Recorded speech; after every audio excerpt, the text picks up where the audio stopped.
Baik. Bismillahirrahmanirrahim. Assalamualaikum warahmatullahi wabarakatuh. Waalaikumsalam. Pertama, saya sampaikan puji syukur hadirat Allah Subhanahu wa taala. Hari ini kita semua diberi kesehatan, diberi keselamatan, diberi banyak nikmat oleh Allah Subhanahu wa taala. Dan tentu saja saya ingin sampaikan kabar baik kepada seluruh masyarakat yang ada di Banten. Saya Ahmad Kozinuddin hari ini alhamdulillah bisa kembali membersamai ya dengan sejumlah tim di tim advokasi melawan oligarki rakus perampas tanah rakyat dalam keadaan sehat walafiat. Jadi kalau kemarin sempat ada insiden, mungkin ada yang khawatir, ada yang bertanya-tanya kondisi saya seperti apa. Alhamdulillah berkat perlindungan dan rahmat Allah saya sehat, bisa mendampingi perkara gugatan terhadap Aguan, Antoni Salim dan yang lainnya di Pengadilan Negeri Jakarta Pusat hari ini. Yang kedua, kami ingin sampaikan bahwa konsep mediasi kami sederhana. Apabila saudara Aguan dan Antoni Salim yang pertama menyampaikan permohonan maaf karena telah melakukan perbuatan melawan hukum dengan cara melakukan tindakan perampasan tanah terhadap rakyat yang ada di Banten, bahkan juga melakukan perampasan terhadap tanah kita yang ada di laut, juga melakukan permohonan maaf karena telah melakukan tindakan pengurukan sungai dan yang lainnya. Tentu kami pertimbangkan, tapi tidak saja hanya meminta maaf, kami akan pertimbangkan permintaan maaf itu. Yang kedua, dalam perdamaian nanti apabila mereka semuanya menyampaikan komitmen untuk menghentikan proyek PIK 2 baik di wilayah yang mereka klaim sebagai PSN di 1755 hektar atau di luar wilayah PSN yang itu didalihkan PSN dari 6, 7, 8, 9 kecamatan sampai di Kabupaten Serang, maka itu juga akan menjadi pertimbangan tertentu bagi kami untuk menentukan sikap apakah kami akan mengambil upaya damai atau melanjutkan perkara. Yang ketiga, apabila nantinya Aguan dan Antoni Salim menyatakan siap membayar kerugian atas perbuatan pelanggaran hukum yang mereka lakukan terhadap rakyat Banten yang nilainya 616,2 triliun rupiah, yang itu kemudian dibayarkan kepada negara melalui Kementerian Keuangan Negara Republik Indonesia, maka sekali lagi kami juga akan mempertimbangkan untuk mengambil upaya damai terhadap perkara ini.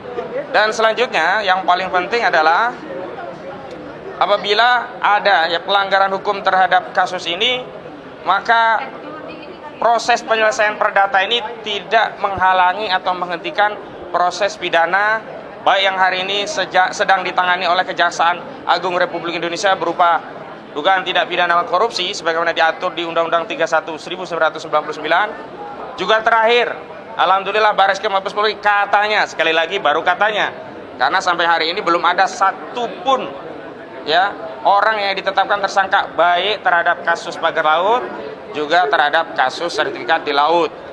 Terhadap sertifikat di laut yang diambil tindakan hanya membatalkan 50 dari 263 SHGB dan 17 SHM.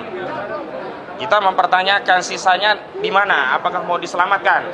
Karena kami mensinyalir di atas SHGB SKB itu dugaan kuat kami juga diagunkan menjadi jaminan di bank untuk menurunkan kredit untuk bisnis mereka.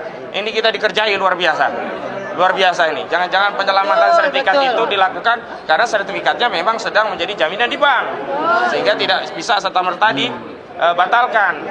Nah, paling penting juga kepada saudara Menteri ATR, kita tidak memberikan atensi sedikit pun terhadap apa yang sudah diambil.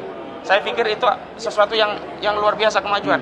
Ternyata apa yang diambil itu buat dugaan kami hanya untuk meminabobokkan kita seolah-olah sudah ada prestasi, seolah-olah sudah ada tindakan. Misalnya 8 pegawai Kementerian ATR katanya sudah diambil tindakan karena melakukan pelanggaran berat dan diberi sanksi dengan mencopot dari jabatannya. Setelah kami telusuri 2 orang itu sudah pensiun, salah satunya yang berinisial JS atau Joko Susanto yang dia mantan Kantah DPN Kabupaten Tangerang periode 2022 sampai 2023. Pertanyaannya sederhana begini, orang sudah pensiun, diberi sanksi tegas, sanksi apa? Yang kedua, dicopot dari jabatannya.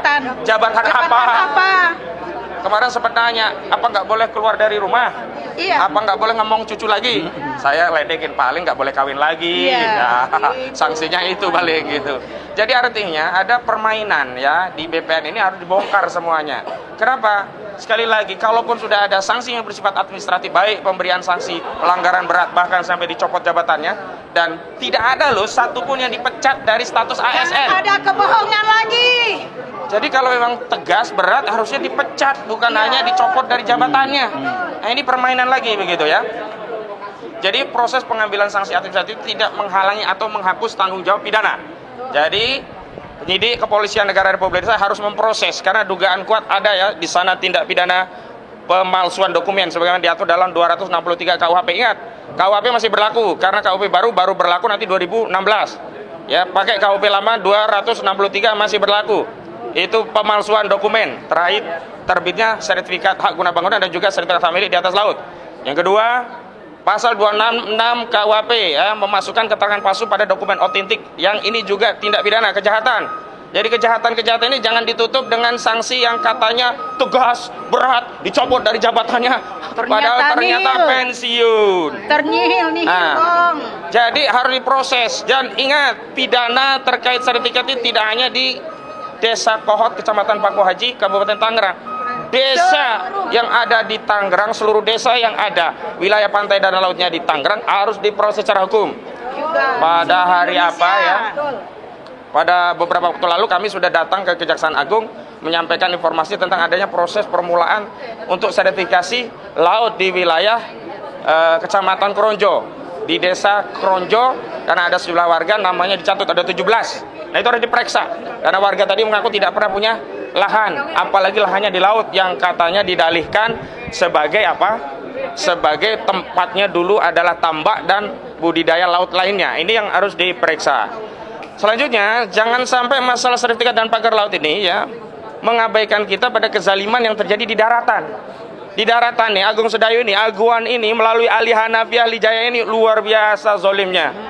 Jadi mereka menggunakan Engcun atau Gojuli, Freddy ya dan Henry untuk membuat sertifikat aspal, yang sertifikat itu dijadikan sarana untuk merampas tanah rakyat, sehingga tanah rakyat banyak yang diambil tanpa dibayar, langsung duruk.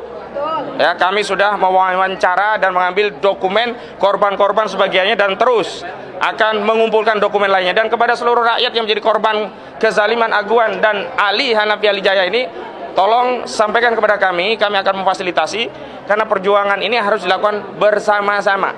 Jangankan kami ya, korban yang harusnya lebih berjuang gigih. Kenapa? Karena membela harta milik sendiri. Kalau terjadi kematian itu matinya mati syahid ya. Jadi jangan ragu untuk berjuang melawan Aguan. Jangan ragu melawan Ali Hanafi Ahli Jaya. Jangan pernah merasa takut sama mereka. Sekarang ini si Ali Hanafi yang ketakutan, dia nggak berani keluar, takut ya, kabur-kaburan. Engcun ketakutan ya. Kemudian Mandor Mehmet ketakutan, sekarang tambah lagi. Lurah atau kepala desa Kronjo ketakutan, sama preman-preman itu semuanya ketakutan. Jadi orang yang benar jangan pernah merasa takut sedikit pun. Justru yang harus takut itu mereka yang berbuat zalim kepada kita. Mereka yang harus kita intimidasi. Orang-orang zalim itu yang harus kita takut-takuti. Mereka yang harus kita ancam. Mereka yang harus kita tundukkan. Mereka yang harus kita paksa untuk kembalikan hak-hak rakyat. Jangan berbuat zalim. Dan yang paling penting terakhir, kita tidak punya kewenangan otoritatif untuk mengambil kebijakan. Karena apa? Kita hanya bisa bersuara. Karena itu apa? Tetap yang kita inginkan adalah negara hadir, memediasi, menyelesaikan masalah ini dengan melakukan audit secara menyeluruh, baik audit kinerja, audit keuangan, dan audit hukum untuk menyelesaikan semua masalahnya. Saya pernah ditawari, kalau bisa cincailah lewat Rofi I, ya. Nanti sahabat saya, Mas Kozidudin itu bisa hubungi saya lah kalau benar ada data korban, nanti kita bisa komunikasikan. Saya hari ini nggak mau, karena saya hanya mau yang menyelesaikan negara, bukan korporasi. Karena kita hanya tunduk pada kedaulatan negara, bukan kedaulatan korporasi. Karena kita tidak pernah mau berdamai dengan perampas tanah rakyat. Kita tidak mau mengambil satu meja sekalipun, sedetik pun dengan para perampas tanah rakyat. Kita tidak akan pernah mengambil kata damai meskipun hanya sedetik duduk bersama Aguan dan Antoni Salim. Takbir. Jadi sekali lagi saya peringatkan kepada oligarki-oligarki lainnya, jika saudara tidak segera berbuat adil, mengikuti proses dan prosedur dalam berbisnis di negara ini dengan betul, maka nasib saudara-saudara akan kami aguankan. Nasib saudara-saudara akan kami Antoni salimkan. Takbir.